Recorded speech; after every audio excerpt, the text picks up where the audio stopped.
दर्शक हो नमस्कार, शुभ सायंकाळ। खरं तर उजनी धरणाच्या अपडेट देत असताना आपल्या सर्वांसाठी अतिशय महत्त्वाची बातमी या ठिकाणी, कारण दौंडची आवक ही सातत्यानं वाढायला सुरुवात झाली आहे।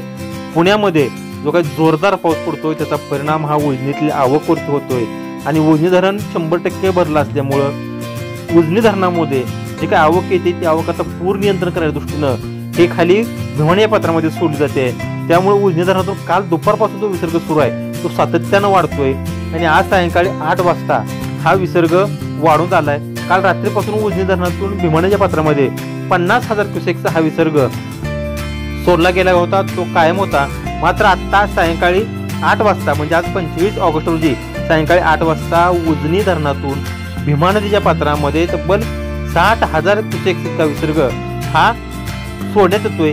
10,000चा विसर्ग 10,000 क्युसेकचा विसर्ग हा वाढवण्यात येतोय।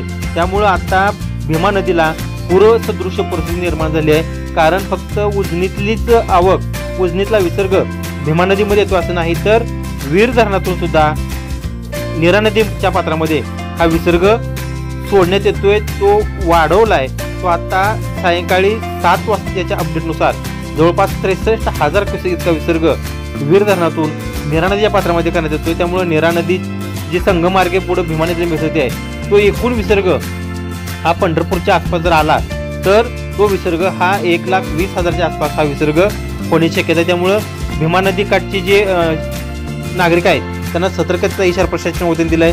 पंढरपूरमधील जे काही वाळवंटातील मंदिरं आहेत ती वाळवंटाची मंदिरं पूर्णपणे पाण्याखाली गेलेली आहेत। तसेच पंढरपूर तालुक्यातील जे काही बंदर आहेत ते बंदर सुद्धा पाण्याखाली गेलेत आणि आता पाणी वाढण्याचा वेग आहे तो वेग आता हळूहळू वाढायला सुरुवात झाली आहे। त्यामुळे दौंडची जी आवक आहे ती दौंडची आवक या ठिकाणी वाढते आणि आज जर आपण दिवसभरात पाहिलं तर 12,523 इतकी असणारी आवक ही आज शेवटपर्यंत 58,585 म्हणजे जवळपास 60,000च्या आसपास ही दौंडची आवक गेली आहे। त्यामुळे दौंडची आवक जेवढी येते त्या पद्धतीनं उजनीतून पूर्ण नियंत्रणाच्या दृष्टीनं हा विसर्ग खाली भीमणीच्या पात्रामध्ये सोडण्यात येतोय। तो विसर्ग किती येतोय, विसर्ग किती सोडला जातोय, आवक किती होते ते आम्ही तुम्हाला देण्याचा प्रयत्न करतोय।